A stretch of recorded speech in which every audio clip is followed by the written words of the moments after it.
Okay, are we ready? Yeah, I think so.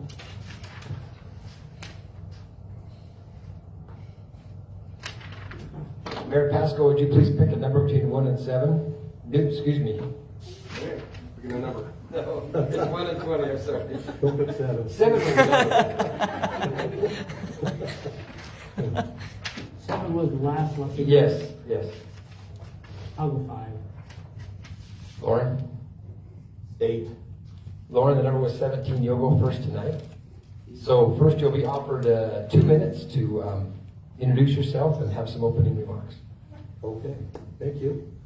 First of all, thanks to the Shelley Community Pioneer for putting this together. That was awesome. I think I like the Shelley Community Pioneer. I think we need a paper. I appreciate it. So, yeah, Jeff is in kind of a tough spot having a paper and being a city council, but that's what it is. So Mike called me 3 weeks ago, wanted to interview me when I was crazy enough to run for mayor. So, okay, sure, let's talk. And so I sat down with him and talked, and I said, "You sure you want to do it under this format?" He says, "What do you mean?" I said, "Well, we've got this thing called COVID going on right now. I'm a big believer in COVID. I've had 4 friends die of COVID. And so I promise you, if I was mayor, this would be done on Zoom. And fortunately, there's not a whole room full of people that's like I feared we was going to have. And so, but I've had 4 people die, friends die of COVID, and I don't like it. I'm scared of it. My thing would be, please get vaccinated. That's all I say. My motto would be, let's give COVID the shoulder. My name is Lorin Croft. I'm running for mayor. I've served on the city council before in the past. First time was 1988. Mayor was Gene Christensen. Probably nobody in this room even knows him. It was right across over there. City Hall was right across over there, kitty corner. Tiny little building. It was probably 15 feet wide at the most. And I had no clue. But, I went to Gene. I said, "So what's the table rules? What do we do here?"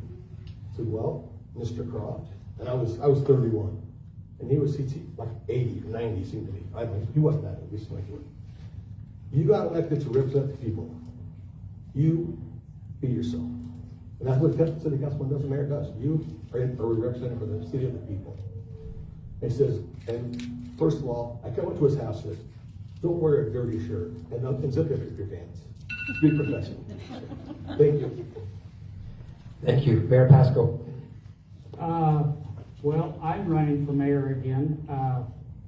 This will be my 3rd term. I was planning on doing an 8-year and being done, but to be honest with you, I was not comfortable with turning it loose for the fact that we've got some serious problems, and the problems are not animal control near as much as they are infrastructure, streets. So when I became the mayor 8 years ago, my goal was, number 1, to get rid of the engineering company that we had, because they had built the most expensive sewer plant in the world. So I did some research, and I'm talking the world here, by the way. So I did some research, and I found that our engineering company, I read through all the minutes, our engineering company recommended a total different system. But our city council and mayor at the time chose this system. So we have the most expensive system to build, and we have the most expensive system to run per month. So when I got in, our bill was $22,000 a month just for power. Today, it's $14,000 a month for power. So that was a big issue to me. Roads hadn't been worked on in years. We've been maintaining the roads and trying to go over and keep them as good as we can and keep up with the ones that are getting bad. But some of them are so bad we can't save them. So we're trying to do the ones that we can save first. And we've still got a long ways to go on that. So that's why I'm running for mayor again. I feel like we've accomplished a lot, but there's a lot more to do. Thank you. We'll begin with our questions, and just a note to those in the audience, the questions will sound almost identical because the same problems exist no matter what you're running for in the city of Shelley. So here we go. Let's start out with Mr. Croft. How do you plan to keep up with the growth in the community? How do I plan to keep up with the growth in the community? Or, these aren't my questions, but how do you manage the How growth? does the city can manage the growth? So one problem we have, I think, right now is our utilities, our water and sewer lines probably are aged and probably need improved. I'm also serve on the Bingham County Planning and Zoning Board, and Jeff was right. There's the growth in the county is just horrible. And so you have this hodgepodge of developments outside the city, and sooner or later, it's all gonna be in the city.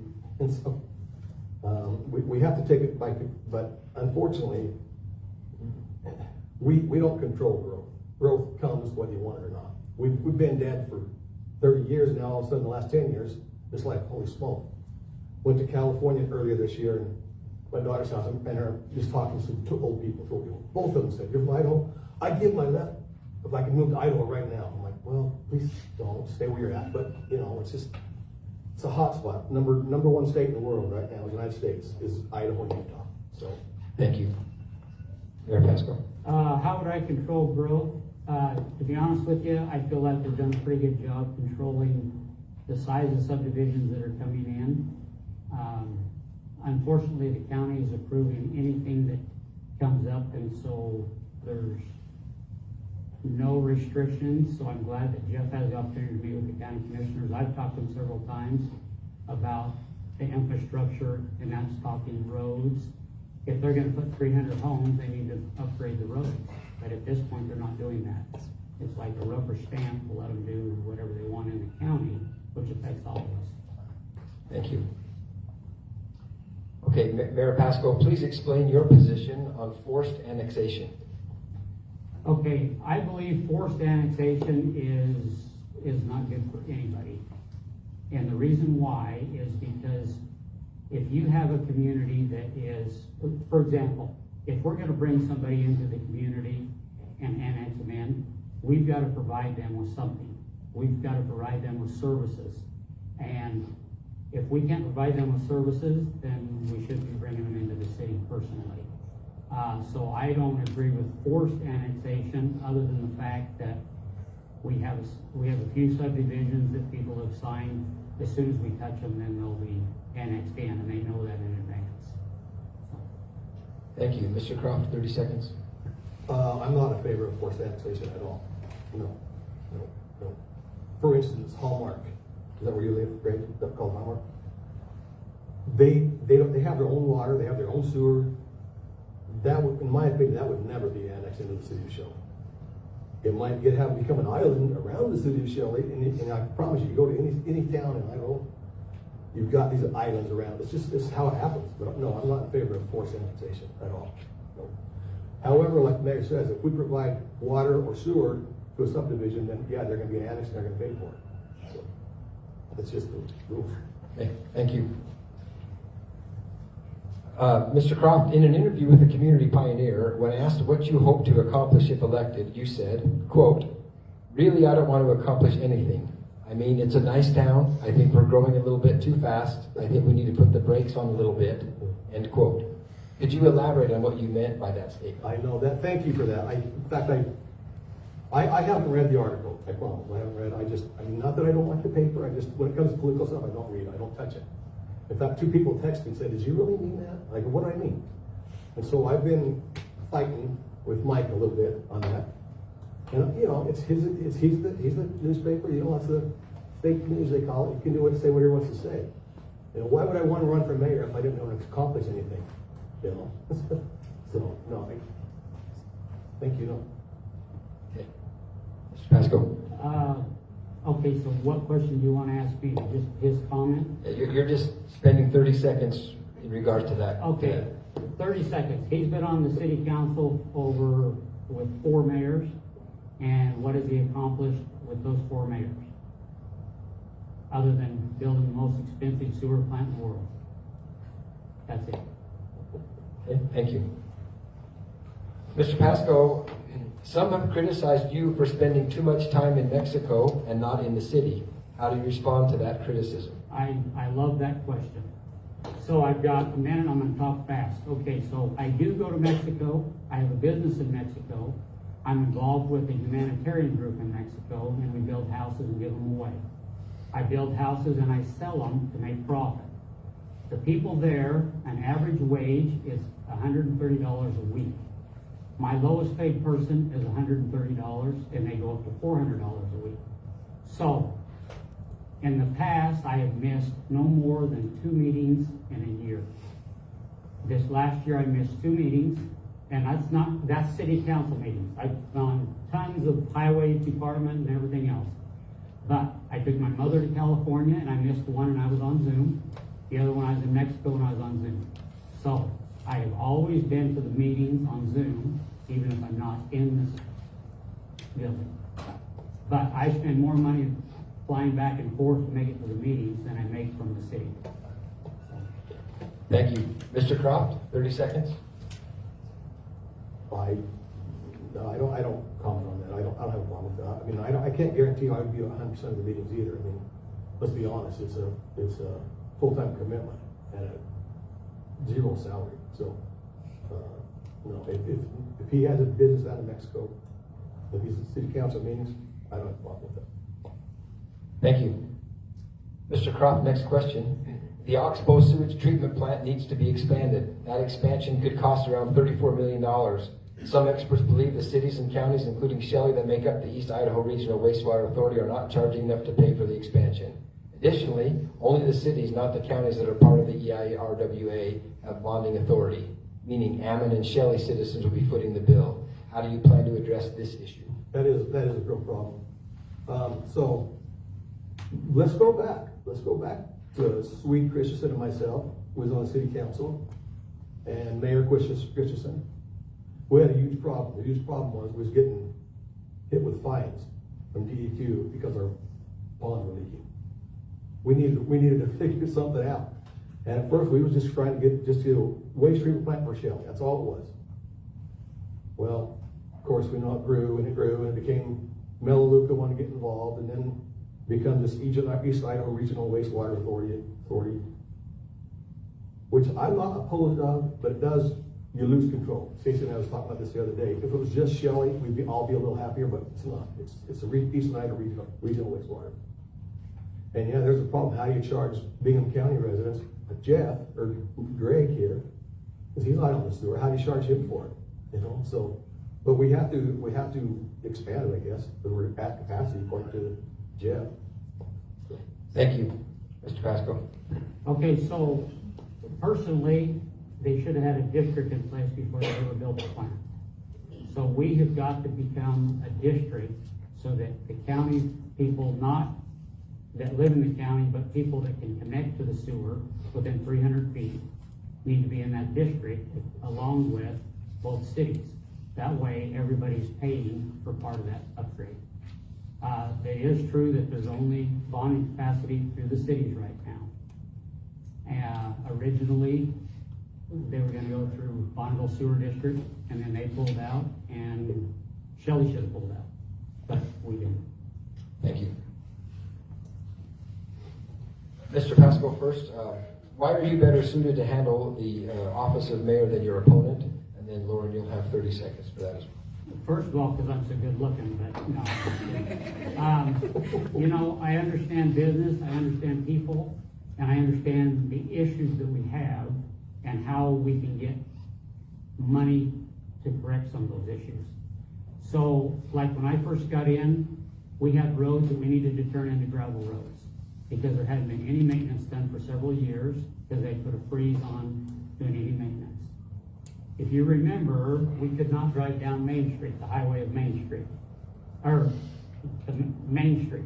So I went over to Boise and hit the governor up, which was Governor Otter at the time, for money, and they wanted to wait until the road was widened. We couldn't wait that long. So basically, we got him to give us the money to fix Main Street. You can go to the lawmakers, you can bug them to death, but the squeaky wheel gets oiled. So the more you scream, the louder you scream, better off you are. Thank you. Lorin? What was the question again? Why are you better suited to handle the office of mayor than your opponent? Well, I like Stacy. I think he's done a pretty good job. I think I could do better. One issue that I have is we have this boxing match with our county commissioners. And when you fight with your county commissioners, it's like you're fighting with your big brother. It doesn't work. Nobody gets hit anywhere. So I think we need to work on our relationships with the county. Thank you. Okay, Mr. Croft, if elected, what would be your first priority? That's it. Driver's licenses. I want driver's license in Shelley. This would be right on my agenda right now, right? In fact, I do it tomorrow. According to the county, they wanted us to keep our driver's licenses, and we said, no, we don't want to do it. We remodeled City Hall. I'm thinking, oh, great, no driver's license. Let me tell you a story. My friend Jake Hansen, he's 15, lives in Shelley. What does a 15-year-old want to do? He wants a driver's license. He goes to City Hall, no driver's license. Goes down to Blackfoot. They were closed. Goes to Idaho Falls, waits 45 minutes in line, gets a piece of paper, has come back again. Frustrating people of Shelley. So I promise you, that's one thing I'd work on. I'd work on fixing our walking path out here. It's tore up. It's been tore up all year. This is a big resource for the city of Shelley. It's our pride.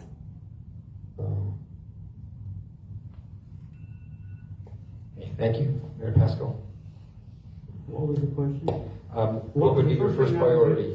Okay, I would not bring back driver's license, just so everybody knows that, because the city loses money. The taxpayers that live in the city limits, they get your license every 8 years or 6 years, depends on your age, are paying probably 5 times what it would cost to drive to Blackfoot, 5 times. Just to keep it open, because the county doesn't reimburse us what it's costing to keep it open. So that's the number one thing I wouldn't do. The other thing is the bike path is a big issue, but if nobody's noticed, at 3 o'clock in the morning, we've had broken water lines. So we have to pull the city crew off and fix the water lines. Thank you, Ty.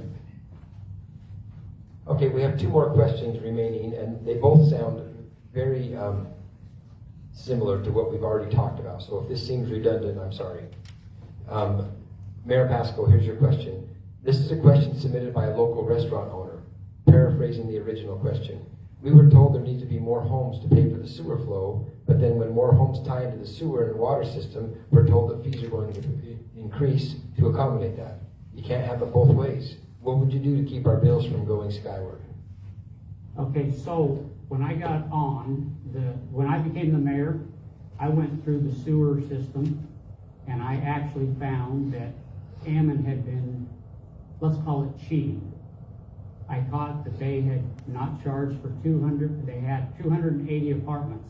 They charged for 140 ERUs. I found that they were charging all these different companies, businesses, a lot less than we were, that we were supposed to be charging. So it was about $1 million that Ammon had to pay out to Irwa when it got all said and done. They still, somebody has to keep track of that to make sure that they keep paying their bill. They keep charging correctly. Right now, Cal Ranch pays, I think, for 6 ERUs. Sportsman's Warehouse pays for 16. Can you see the difference in the 2 buildings? Okay, so that's the issues we have, and it's a non-stop issue. But that's why I asked Jeff Kelly to be on the board, because after catching him with all these things, then now it's a fight between me and them, because I've talked. Thank you. Time. Mr. Croft, same question. You want me to repeat that? We were told there need to be more homes to pay for the sewer flow, but then when more homes tie into the sewer and water system, we're told the fees are going to go higher to accommodate that. You can't have it both ways. What would you do to keep our bills from going skyward? Well, we have to address if we were maintaining our profitability on the sewer line. You can't run at a discounted rate. As far as businesses go, Residents always feeds business. As residents grow, business grows. That's just how it is. It's always been that way. Okay, thank you. Mr. Croft, last question. Some believe that Shelley does not have enough law enforcement officers. Do you agree, and why? You know, we've been over this. I would visit with Rod Muller, our chief of police. My big thing is I would rather see us compensate our policemen with a better employee package. I think they're getting short-sighted. We don't offer insurance to their wives, their family. Why can't we give them a decent package? Try to retain. So Shelley's always been a training force. They come to Shelley, they go to the county, they go to the state. That's just how it always has been. Well, we can kind of justify, get rid of some of that, try to place them, give them a better benefits package. What I'd like to do. Whether we need more policemen or not, as the city grows, of course we need more policemen. There are some horrific crimes that go on in Shelley that's probably you don't want to know about. It's scary. So, yeah, I visit with chief of police and go in that direction. Okay, thank you. Mr. Pascoe, 30 seconds. Okay, I do believe we need another police officer, but the city council has approved money to upgrade their lab, basically where they do their investigations and in that area. We're waiting for the police chief to get all of it put together. We're in the process of working on getting a dog. So we're being proactive. The other thing is I want to address real quick that we have a. Thank you. Okay, our last question goes to Mayor Pascoe, and it's a question that we have beat to death tonight. So I'll let you take it for what it is. If you want to address it, you can. But I think everything that can be said about it's been said. But how would you address the issue of urban sprawl in the county surrounding the city and potentially preventing the city from expanding outward as more people move here? Well, urban sprawl, the interesting thing is county commissioners run for re-election.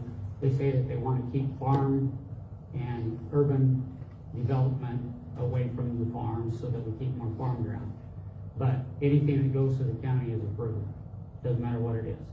So the way it was designed originally, and this is back 100 years ago, it was to push the growth to the cities so that the farm ground stayed farm ground. Well, that hasn't happened. In Bonneville County it's happened, Bingham County it hasn't happened. So there is a little bit of a rift between the city of Shelley and myself and the county commissioners because I've talked to them several times about it and they don't want to make any changes. So. Thank you, Mr. Croft. Urban sprawl. I've seriously, when I was in college at ISU, I had a course on urban sprawl. Everybody wants to live on the outside of town and not be part of Shelley. But they want to be Shelley. It's just how it's always has been. How do you stop the guy that has a 30-acre farm and he can't afford to farm it no more because his potatoes are $2 a dozen? So if he wants to develop it, what's he going to do? What are you going to sell this property? Can't develop it. No. People have rights as property owners. So cities need to grow out, and the county commissioners agree with that. I guarantee they do. Okay, thank you. All right, that concludes the 10 questions that we were to ask you. So, Mr. Croft, you have 2 minutes to just kind of have some closing remarks, and then Mr. Pascoe will say. Thank you. So, Lorin Croft, I've run for mayor. I'm just a choice. Is what I am. I'm a choice. Okay. If I wouldn't have run for mayor, we wouldn't even have this tonight. There would be nothing. So I'm a choice. I'm a reset. I'm a step back. Let's look and see where we're at. We want to continue with where we've been. We want to reset. We want to look at changes. Vote for Lorin Croft for mayor. Thank you. Okay, I've got 2 minutes, so let's put it this way. We've made some huge changes since I became the mayor. We've got the sewer plant somewhat under control. We've got the streets somewhat under control. We built a new water tank. We still need to expand our bike paths. We need to expand our water system, and I'm talking infrastructure, We need to expand our sewer system infrastructure, and that's in the city limits. So we're in the process of trying to get grants and things like that. So bottom line is, if you want it to stay status quo, then don't vote for me. If you want it to change, you better vote for me. That's all I can say. And thank you, Mr. Croft, for running, because I'm glad we're doing this. So. Thank you, Lorin and Stacy. We appreciate you being here tonight. Thank you for your love of Shelley and your desire to help us here.